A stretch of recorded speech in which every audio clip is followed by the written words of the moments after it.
आज दुपारच्या जेवणामध्ये ना पालक खिचडी करायचं ठरवलं होतं आणि त्यासाठी मी कढईमध्ये तेल घालून जिरे मोहरीची फोडणी करून घेतली.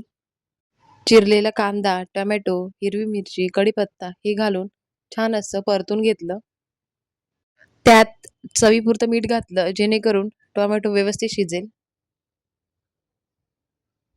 हे व्यवस्थित परतून झाल्यानंतर त्यामध्ये चिरलेली पालक घालून घेतली. पालक अगदी स्वच्छ धुवून चिरून घेतली होती. छान असं परतून घेतलं आणि बाजूलाच दुसऱ्या कढईमध्ये मोदक बनवायचे होते, त्यासाठी छान असं सारण बनवून घेतलं होतं. इथे मी स्वच्छ धुतलेले डाळ आणि तांदूळ घालून घेतले आणि चवीपुरतं मीठ देखील घालून घेतलं. इथे माझे मोदकही झाले होते. छान असं दुपारी जेवण केलं आणि त्यानंतर ना बाहेर गेलो.